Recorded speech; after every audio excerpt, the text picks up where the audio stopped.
last class, we have seen charge leakage and charge sharing problems that occur in dynamic logic circuits. Now we'll see the dynamic RAM cell where those two problems will arise in this circuit, dynamic RAM cell circuit. So we come across the charge leakage problem and the charge sharing problem, and we'll see how this dynamic RAM cell is operated in the different modes.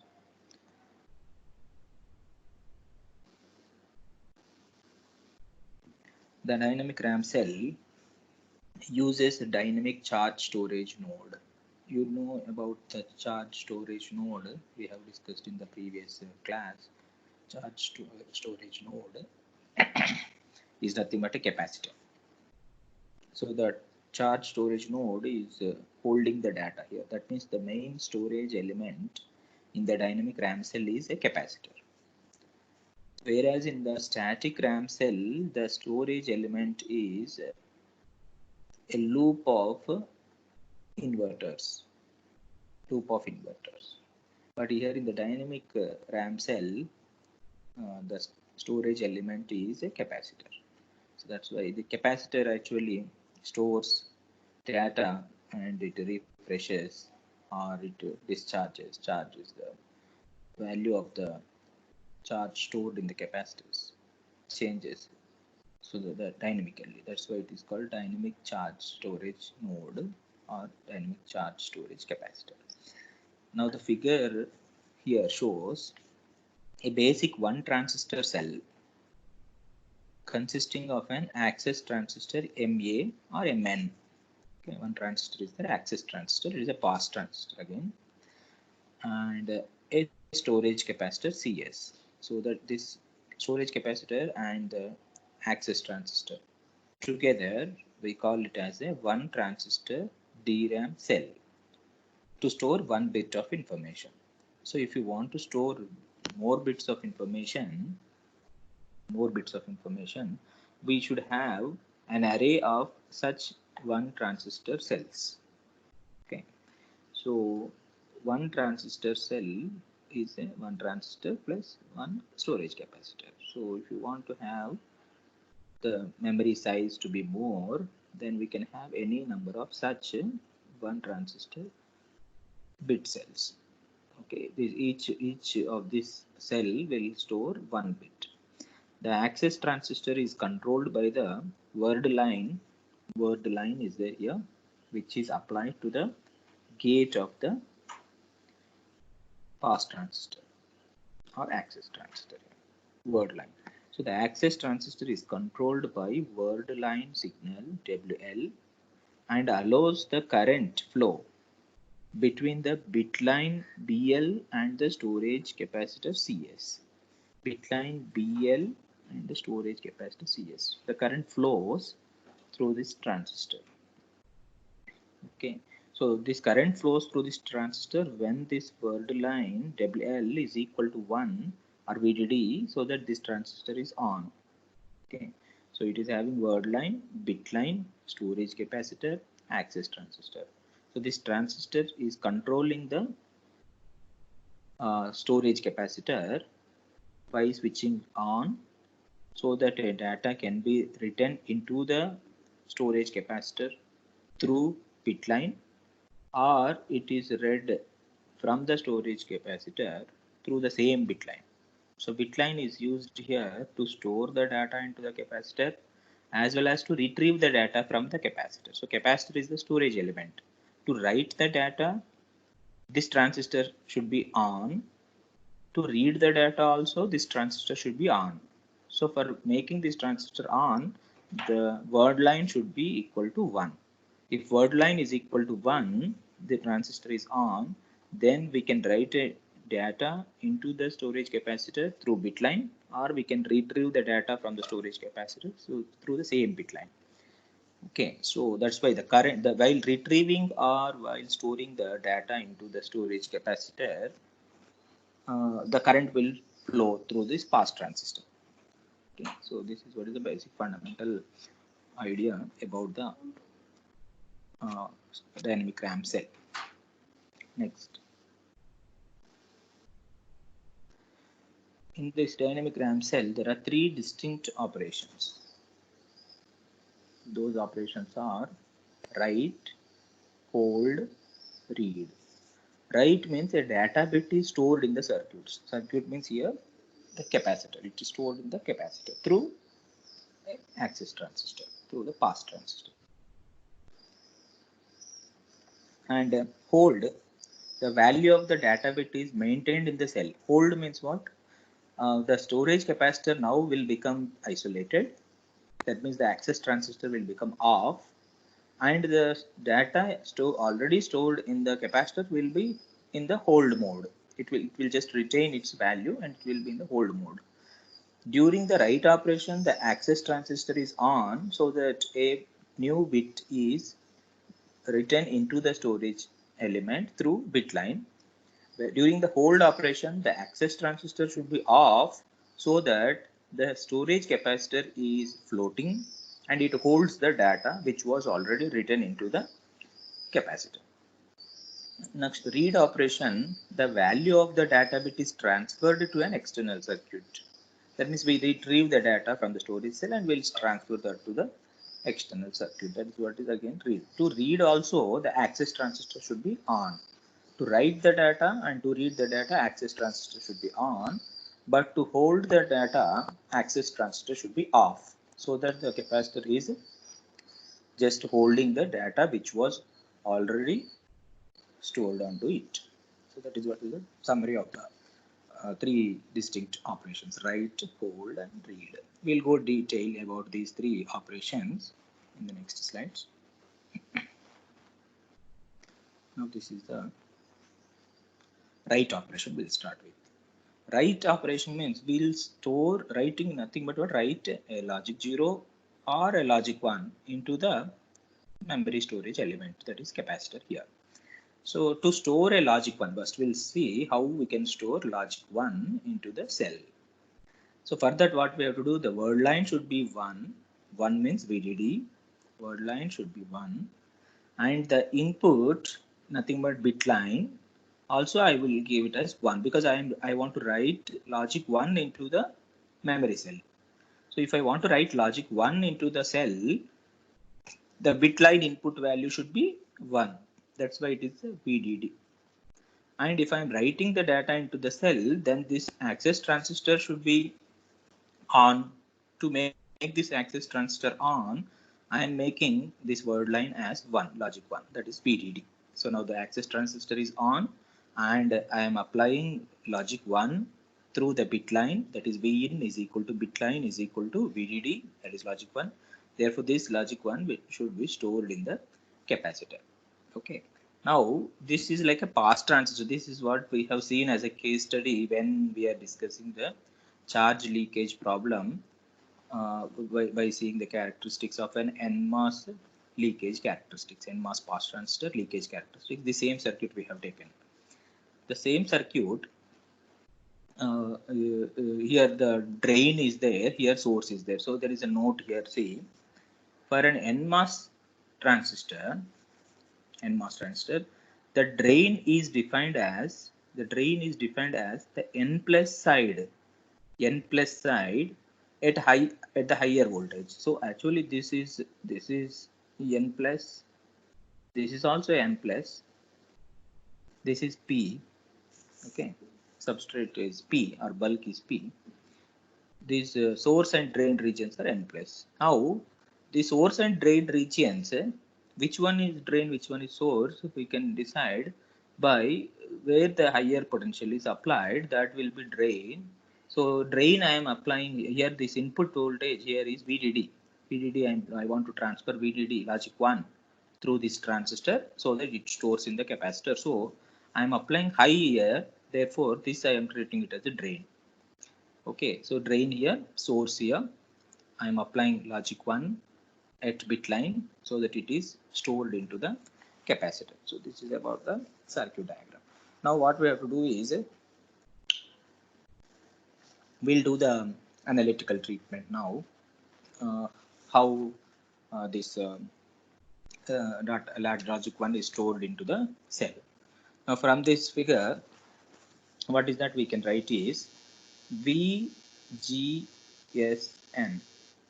is equal to VGSN. This is G. This is S. This is S. This is D, drain. So gate, source, drain. Now VGSN. VG is VDD. VG is VDD. And source is connected to the capacitor. Capacitor is having its voltage is Vs. How much is the voltage actually here? We don't know, because we'll come across, but it is a function of time. It keeps changing because we have to transfer logic 1 from input side to output side. So it is like a charging. The capacitor we need to charge. So it is a function of time. So we'll write that same as a voltage at the output capacitor here is Vs of t. Okay, here it is Vs of t. Okay, and the voltage on the gate here is VDD. Then what is VGS? VGSN, because it is NMOS transistor, VGSN is equal to VDD minus Vs of t. That is VGSN from the figure. Next, similarly, we'll write VDSN. VDSN is equal to VDSN is here, drain is the bit line, gate is your VDD. Gate. So and source is Vs of t. Now we require VDSN. VDSN is drain and source. Drain is at potential VDD. Source is at a potential Vs of t. Then you will be getting VDSN is VDD minus Vs of t.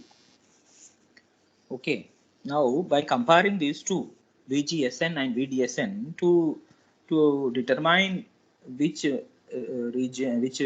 region of operation this transistor is operated, cutoff, saturation or non-saturation, we have a condition. Since VDSN is greater than VSAT, VSAT nothing but what? VGSN minus VTN. So this condition is satisfied. VDSN is greater than VGSN minus VTN. Then what happens? The device conducts. In which region? The device conducts in the saturation region. Greater than saturation region. Saturation region means what is the expression for the current? Therefore, what is the expression for the current? Expression for the current is IDN. IDN is the current flowing from drain to source. So that current, because of the terminal voltages VDS and VGS satisfying the condition VDSN is greater than VGSN minus VTN, then the device conducts in the saturation region. Therefore, the saturation region current equation can be written as IDN is equal to beta n by 2 into VDD minus Vs of t, but I am writing Vs and Vs of t is a function of t, Vs is function of time, Vs minus Vtn, okay, whole square. This is the formula for saturation drain current. And the same drain current not just flowing in the transistor, but is also flowing into the capacitor. Okay, the same current is not just flowing in the transistor, the same current is also flowing into the capacitor. Then what will be the capacitor current in terms of capacitor? What is that current? It will be Cs into dVs by dt. Same current is flowing in the transistor and transistor is in the saturation region. Therefore, this is the expression. And same current is flowing into the capacitor. Therefore, the capacitor current is Cs into dVs by dt. Here I have taken positive current because the current is entering into the positive terminal of the capacitor. So therefore it is positive. It is entering into the capacitor. Okay. Now this expression, if you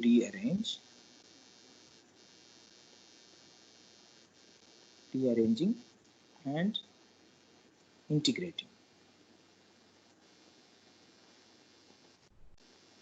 Rearranging and integrating, what I will get is,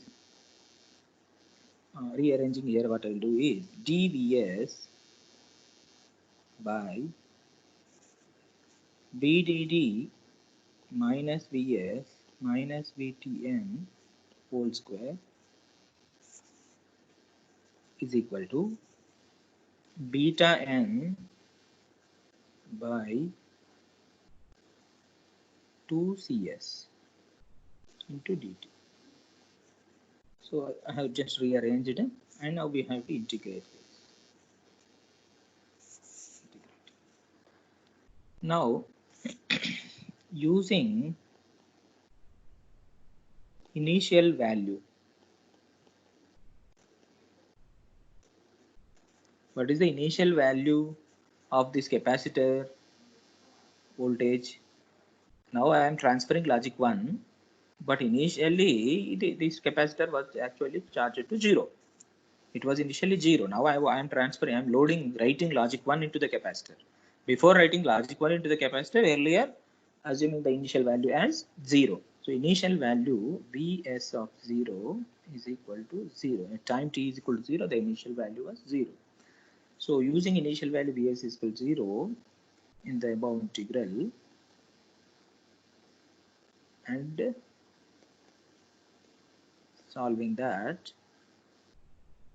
results in the above integral results in Vs of t.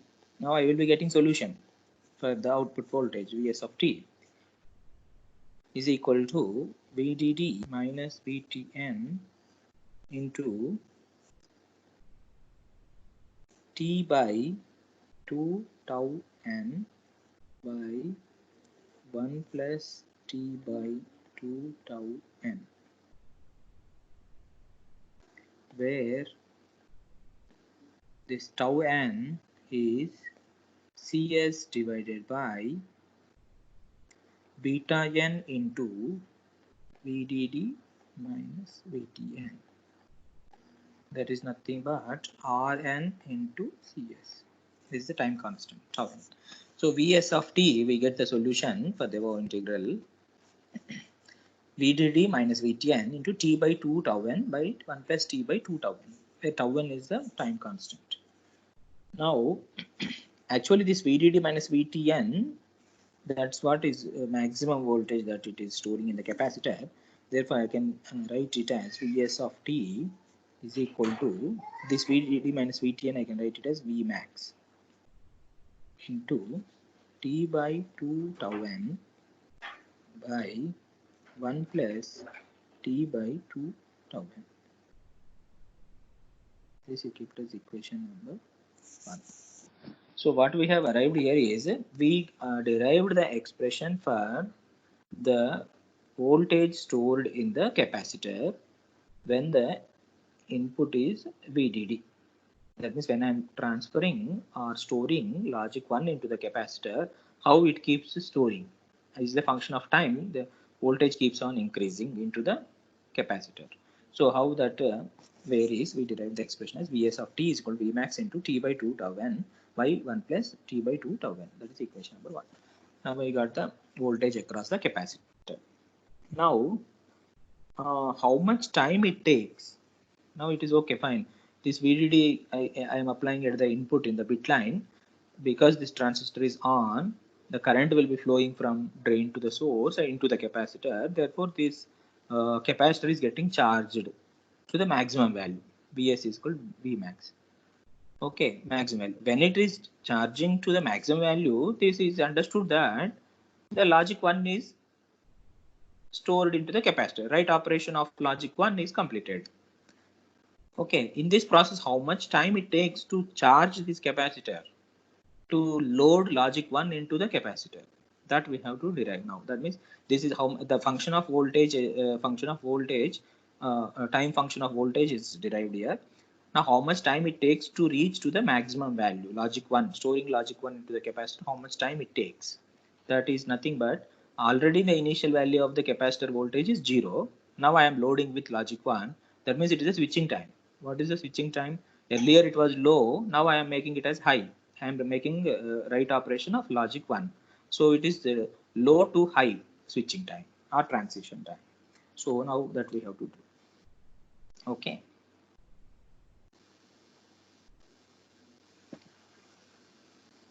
So now what I will do is I want to compute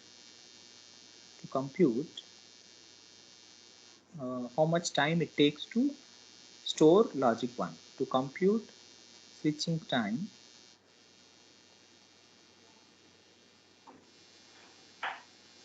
what switching time it is? TLH, low to high. Initially it was 0. Now I am loading with 1. So TLH is low to high transition time. Now when I am changing the low to high transition time, the voltage 0 to 1 changing nothing but what? It is a low voltage to high voltage. So what are those voltage levels between the? I'm finding the transition time between low to high. When I'm finding low to high transition time, what voltage levels are changing from 0 to 1? Logic 0 to logic 1 means what? 0 means 0 volts. Logic 1 means Vmax voltage, Vmax volts. So between the voltage levels, it is switching between the voltage levels, 0 volts and 0.9 Vmax. It is 0.9 I have taken because logic 1 is 90% of Vmax, 90%. Anything above 90% will be treated as logic 1. I'm not exactly going to Vmax. I'm taking anything above 90% is Vmax. So that's why I have taken 0.9 Vmax. It is reached means it is almost like a high voltage. It has reached to high voltage. So in switching the voltages from 0 to 0.9 Vmax, how much time is taken is what is called as low to high switching time. So low to high switching time is TLH. Now already we have taken this equation 1. Vs of t is equal to Vmax into t by 2 tau n by 1 plus t by 2 tau n. Here t is nothing but I will just rearrange that equation number 1. Rearranging. I want the time, right? I will write the equation number 1 in terms of time. Rearranging equation number 1, what I will get is t is equal to 2 tau n into 1 by 1 minus Vs of t is there, but I'm writing Vs and Vs of t are same, is a function of time only anyhow, by Vmax minus 1. Just I have rearranged equation number 1 in terms of time. Time is equal to t is equal to 2 tau n into 1 by 1 minus Vs by Vmax minus 1. This is equation number 2. Now I will apply all these conditions. Yet t is equal to TLH. What will be the value of Vs? Vs is reaching to 90% of the Vmax value. That is nothing but 0.9 Vmax. Vs is reaching to 0.9 Vmax at t is equal to TLH. Therefore, at t is equal to TLH, Vs is equal to 0.9 Vmax. Therefore, your TLH, now you substitute these two in the equation number 2. TLH is equal to 2 into tau n into 1 by 1 minus Vs is nothing but 0.9 Vmax by Vmax minus 1. Okay. So this will become 80 tau n. 18 tau n. So you'll get TLH is equal to 18 times of the time constant tau n. It is equation number 3. Okay, that means this much of time is taken to this time is this TLH is the time taken to write logic 1 into the memory cell. So this TLH is the charging time interval.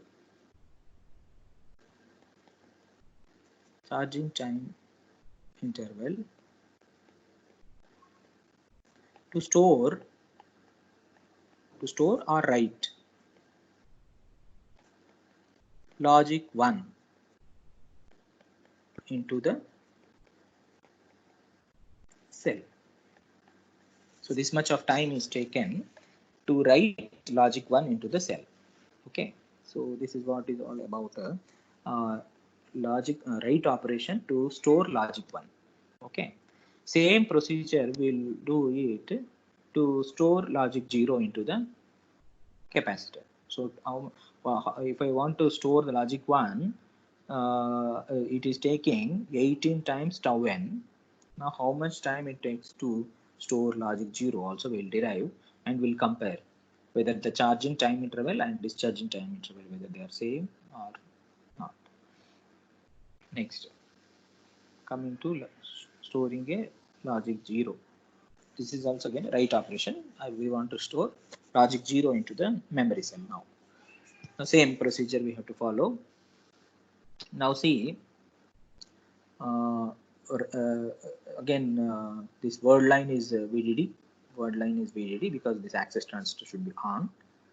Okay, now I want to give the input is equal to bitline is equal to 0. If I'm giving input is equal to bitline is equal to 0, now this side, bitline side, will become source.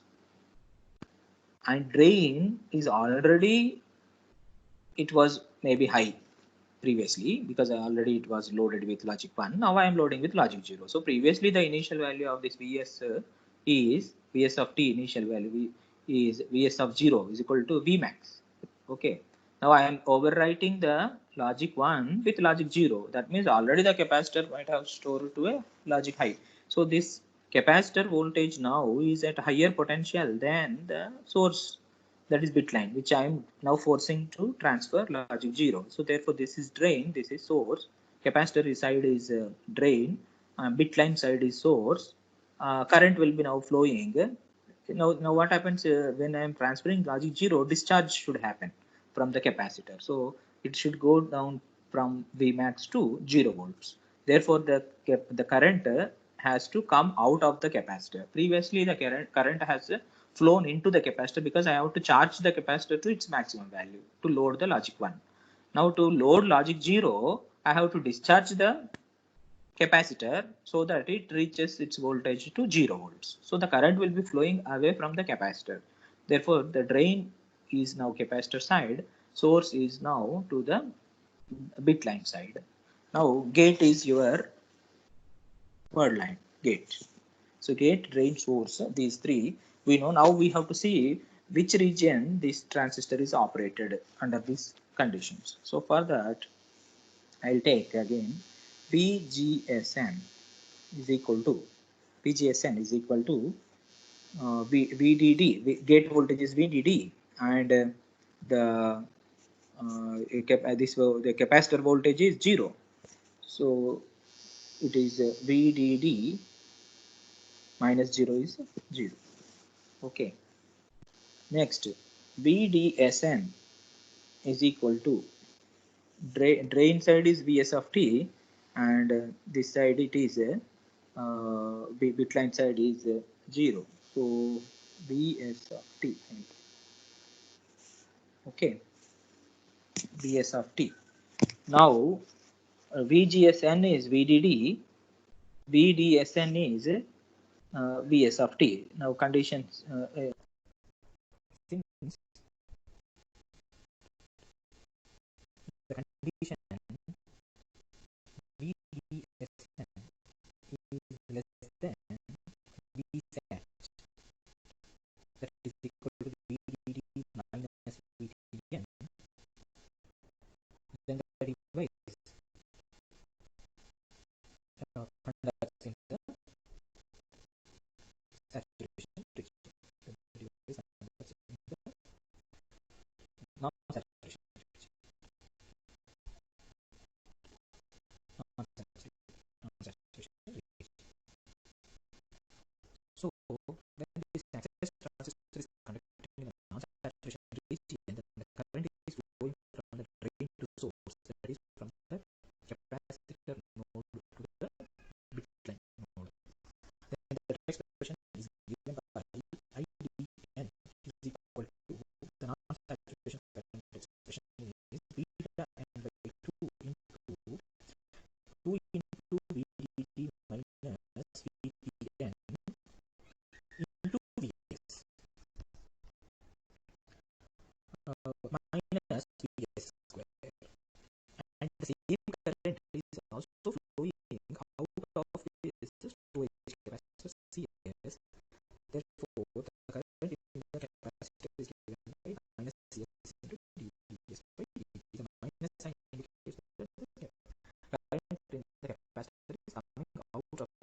we get integral of dvs by 2 into vdd minus vdn into vs minus vs is equal to minus integral beta n by 2cs into dt. Now applying the initial condition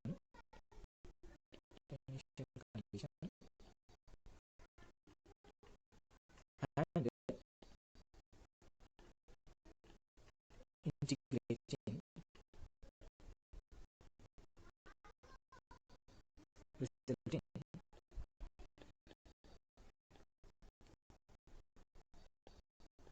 vs of t is equal to vdd minus vdn into 2 into e power of minus 3 by tau by 1 plus e power of minus 3 by tau, where this tau n is the discharge constant,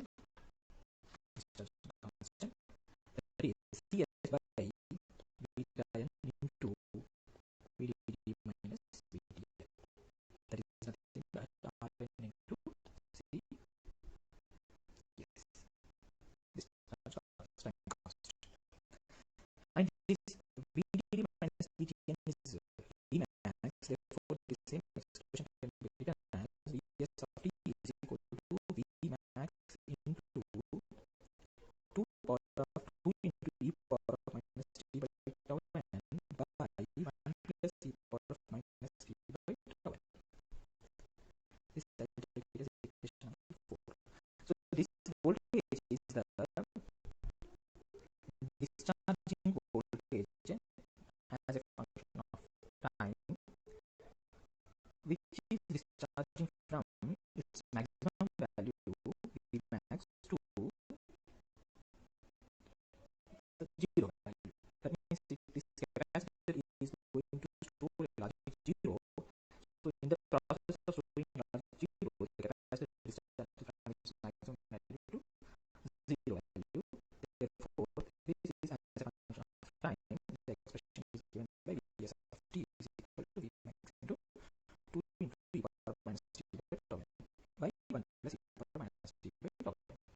Now, to discharge, how much time it is taking from Vmax to 0, logic high to logic 0, logic low, how much time it is taking to discharge, that we will call it as a switching time, that is from the high to low switching time, DHL, that will be derived in the next slide. Compute switching time THL, high to low voltage. High to low voltage is nothing but what is the voltage levels between high to low. It is changing its levels between the voltage levels.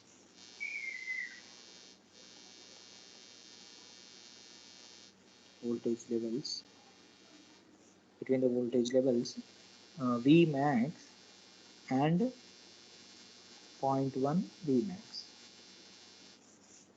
So what will be that expression?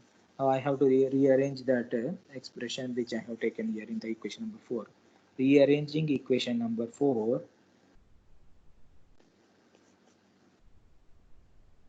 we get, now here I want t in terms of t. T is equal to tau n ln of 2 Vmax by Vs of t minus 1. Okay, this is equation number 5.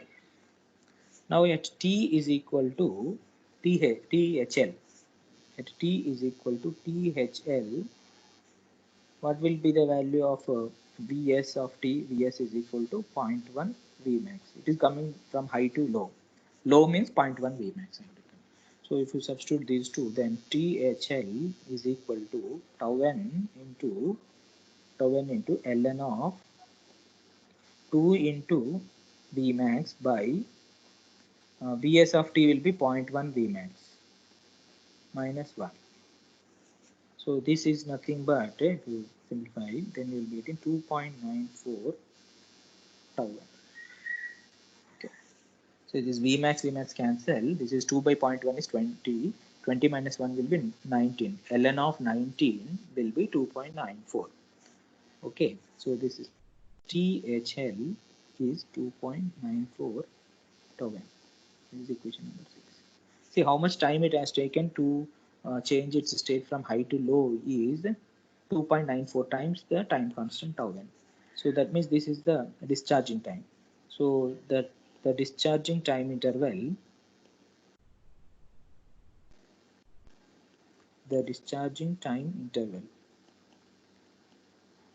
to write logic 0 into the cell is 2.94 times tau n. But what was the time taken to write logic 1? It is 18 tau n. 18 tau n is the time taken. 18 tau n and 2.94 tau n. See, to write logic 1, it has taken more time. To write logic 0, it has taken less time. That means the charging and discharging time intervals are not same. So therefore, that means the write operation for logic 1 and logic 0 will take different times. So to store a logic 1 in the cell, the time required here is 18 tau n. To store a logic 0 in the cell, the time required here is 2.94 tau n. These two are not same. So the observations here are the discharging means logic 0 transmission or storage is much faster. Discharging is very much faster, 2.94 times tau n, whereas charging is 18 tau n. It is taking more time. So the discharging is much faster than the charging by a factor. How much factor? This is increasing. It is different is by a factor TLH by THL is equal to 18 by 2.94. Is approximately 6.11. So 6.11 times, almost approximately 6 times faster. Logic 0, writing logic 0 into cell is 6 times faster than writing logic 1 into the cell. So writing a logic 1 value in the DRAM cell requires more time than the writing a logic 0 time state. So this is very, very important point that should be noted. Okay, this is all about write operation. So write operation means I can write logic 1 into the memory cell, or I can write logic 0 into the memory cell. If I want to write logic 0 or logic 1, the access transistor should be on. But in both the cases, when I'm writing logic 1 and logic 0, the transistor operation will be different. In writing logic 1, the transistor is operated in saturation region. And while writing logic 0, the transistor is operated in non-saturation region. And the time taken to write logic 1 into the cell is 18 tau n.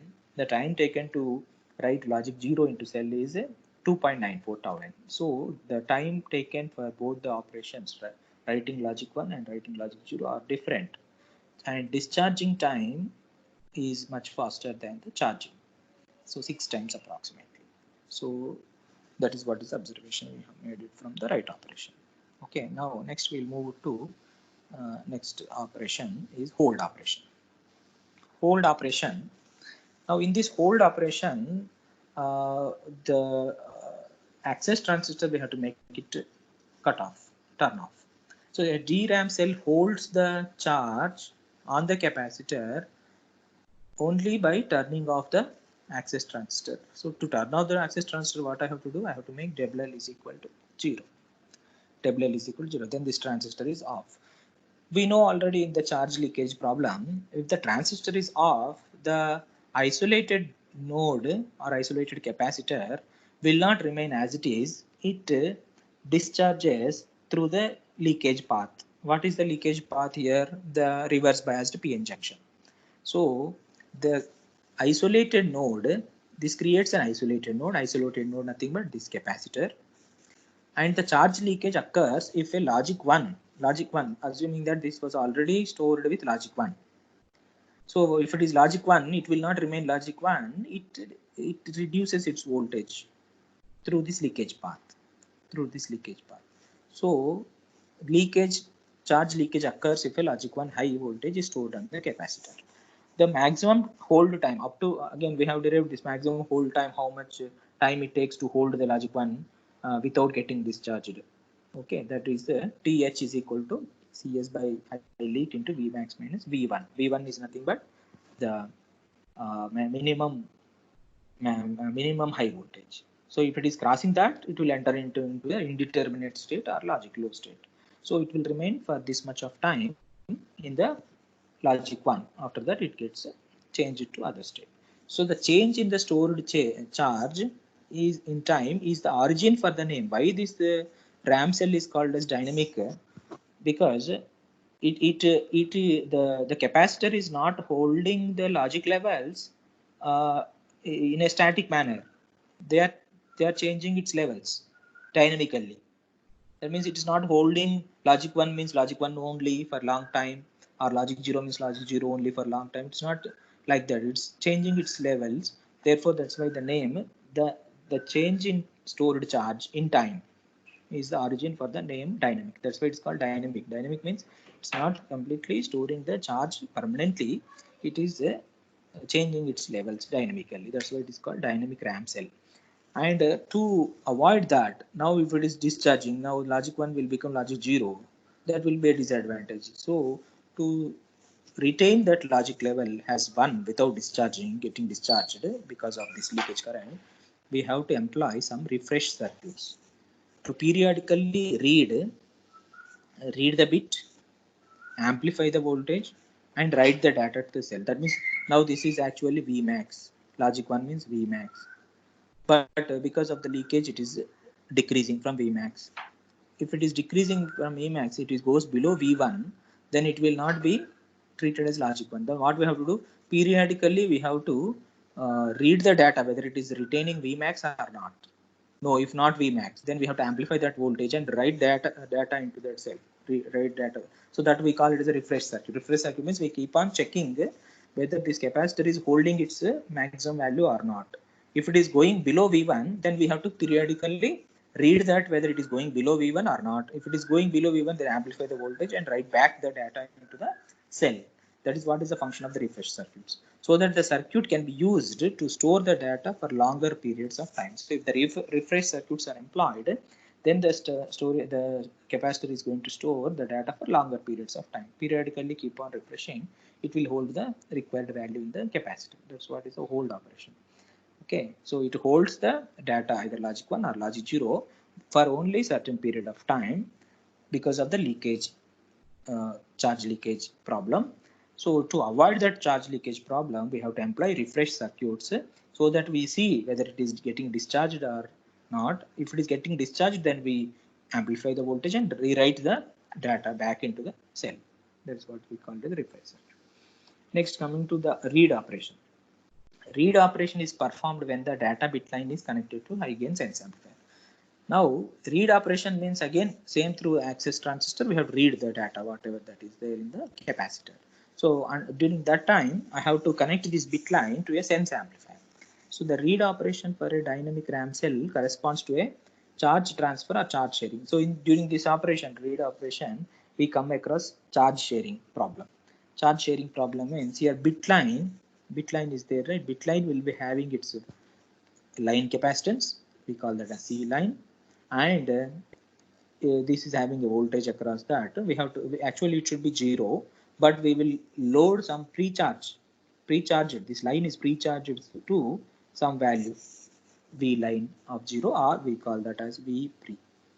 Some voltage it is pre-charged. Okay, so the read operation is destructive. Implying that there is a possibility of data getting corrected.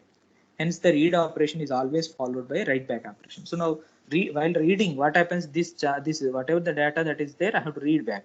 Reading nothing but retrieving. Retrieving means this capacitor voltage decreases. Actually, it is having logic 1. Suppose I want to read this logic 1 here, this side. That means I want to bring that logic 1 this side, then only I will be able to read that.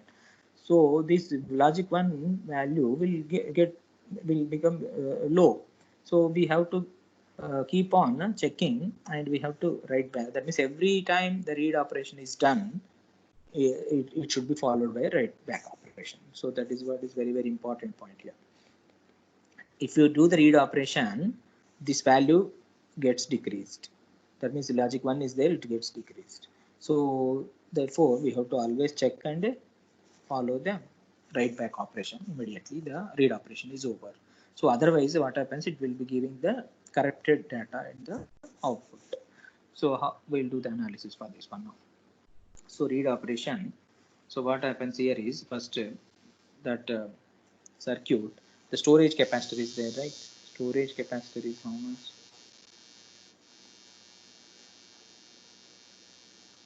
Storage capacitor Qs is equal to Cs into Bs. Okay. Now bitline capacitor is also there, right? Bitline capacitor. Bitline capacitor is Q line. I'll take it as Q line. Q line is equal to the capacitor value is C line. Okay. And it is pre-charged to some voltage. I call that pre-charged voltage is VPRE. Okay. So the bitline capacitor, bitline cap is pre-charged to a voltage V3, and that is actually is half of the VDD by 2. That means if VDD is equal 5 volts, then I have to pre-charge this bitline capacitor to 2.5 volts, VDD by 2. Okay, bitline capacitor is pre-charged to VDD by 2. So that, but I am calling that as a VPRE. Now, what will be the total charge? Total charge in the system. Total charge in the system is Qt is equal to CSVS plus C line V pre-charge voltage. So both I have to add, both capacitor charges I have to add, so that the total charge will be like this. Now the total voltages are different, right? So in this voltage here is Vs. This voltage here is pre-charged to VPRE. Both voltages are different. What happens immediately? Charge sharing concept will come here. Charge sharing concept, nothing but what? Here the charge is different, here the charge is different. The voltages are different, the charges are different, capacitors are different. So charge sharing will happen. So both voltages should be made it to a common voltage of V final, VF. So charge sharing concept will come here. So charge sharing happens. Charge sharing happens. Then what will be the total charge if the charge sharing happens? Total charge nothing but what? This Vs and V charge share happens means nothing but both voltages should be made same. Vs is equal to VPRE is equal to V final. That is what is the concept of charge sharing. Charge sharing nothing but two capacitors are having different voltages. We have to they will come to a common voltage called final voltage VF. So in this equation, Cs into Vs means VF I have to substitute. VPRE also we have to substitute VF. Then take common VF. Then CS plus C line into VF will get. Now from this both equation, this is equation number 1 you take, this is equation number 2 you take. Both equations are total charges only, before charge sharing, after charge sharing. Then equating both of them, and final voltage if you calculate, VF is equal to, okay, VF is equal to CS Vs plus C line VPRE by Cs plus C line. This is the final voltage. Third one. Now in this one, what I'll do is I'll just divide the numerator and denominator by Cs. Then we'll get Vf is equal to Vs plus C line by Cs into VPRE by 1 plus C line by Cs. I'm just denominator and numerator I am just doing by dividing by CS. Then let C line by CS is say K. Then this final voltage will become Vs plus K into VPRA by 1 plus K. Okay, this is your Vf, where K is equal to C line by C. Why I am taking this K is equal to C line by CS means I have to compare the magnitudes of these two capacitors, which is C line is greater than CS, CS is greater than C line, or both are equal, all those things.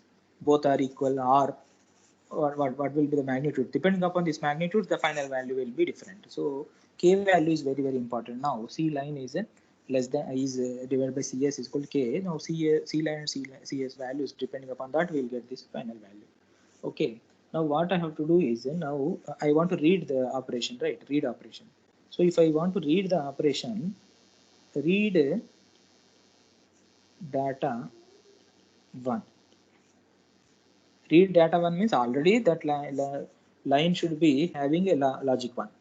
Then your final value will be, if I am reading logic data as logic 1, the final value will be Vs will be the capacitor voltage should be already Vmax. Then only we can read that. Vmax is logic 1 plus K into VPRE by 1 plus K.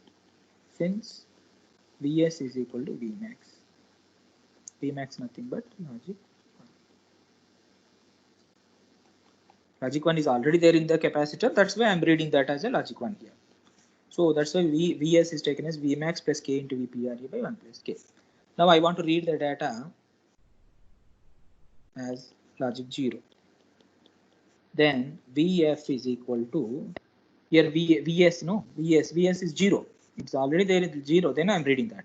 That means Vs is 0 means K into VPRE by 1 plus K. That means Vs is equal to 0.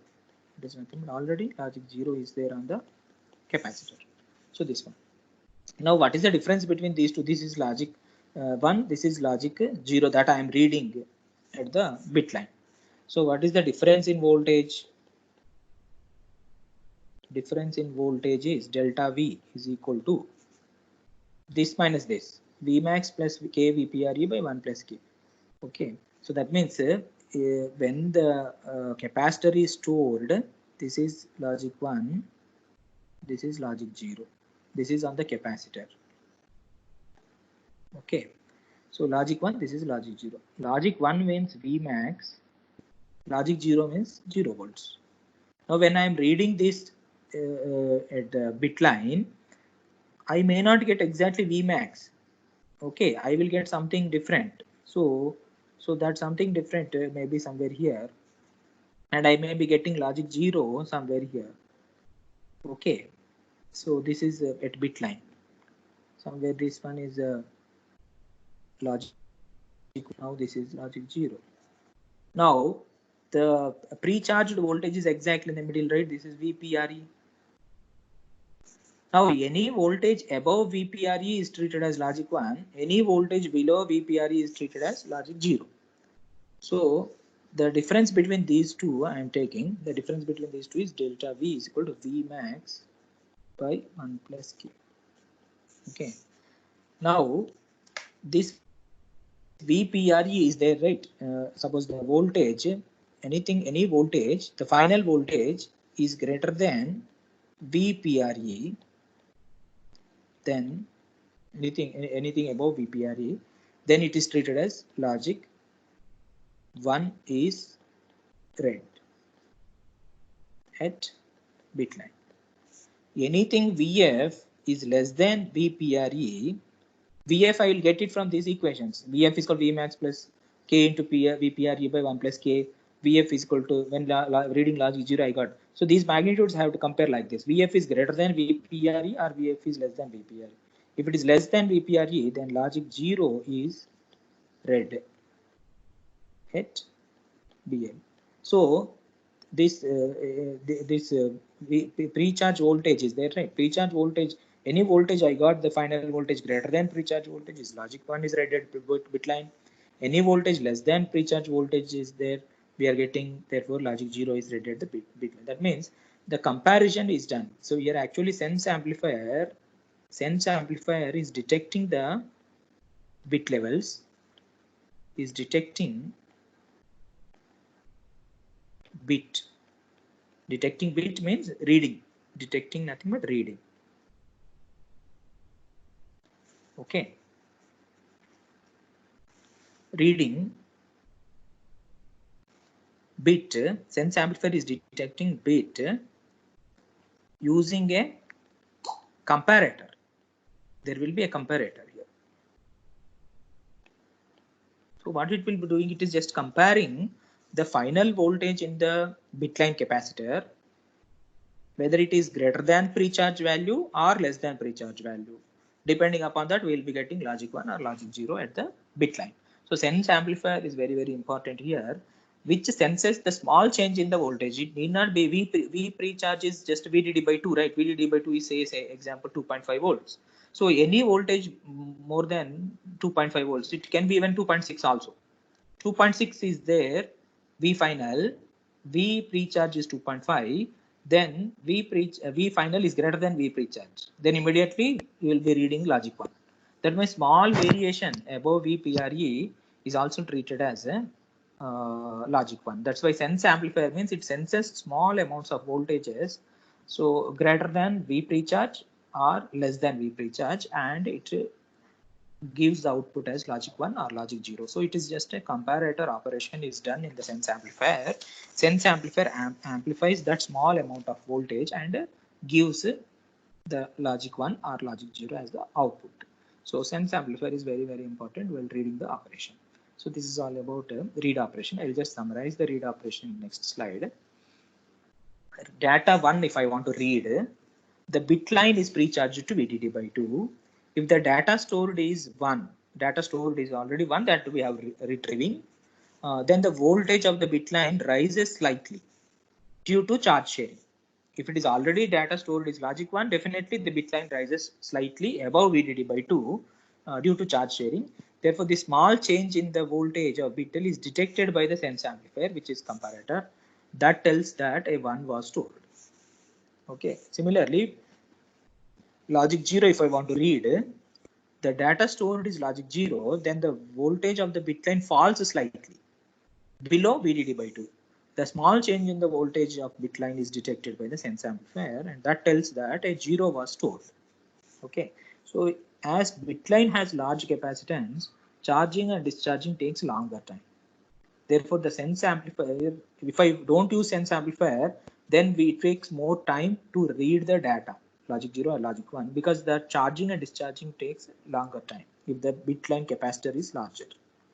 So sense amplifier is used to speed up the operation. If I don't use the sense amplifier, what happens is that because of this bit line is having large capacitance, the time constant is large. The charging and discharging will take longer time to read the data, for data is stored in the capacitor. So for that purpose, we are using sense amplifiers to speed up the operation. The rise or fall of the voltage over VDD by 2 is detected by a comparator. So comparator is going to compare whether the final voltage in the bitline capacitor, final voltage across the bitline capacitor is greater than VDD by 2 or less than VDD by 2. It will compare. If it is greater, then immediately it amplifies and takes as a logic 1. If it is less, then it again makes it logic 0 and shows that it is a logic 0 is stored in the capacitor. So this is what is the read operation. So this is all about the dynamic RAM cell. So in this dynamic RAM cell, in the read operation, we come across charge sharing problem, and in the hold operation, we came across charge leakage problem. So this is called dynamic because the capacitor is not going to store its value for longer time. It keeps changing. That's why it is called dynamic RAM cell. So this is what is all about DRAM cell.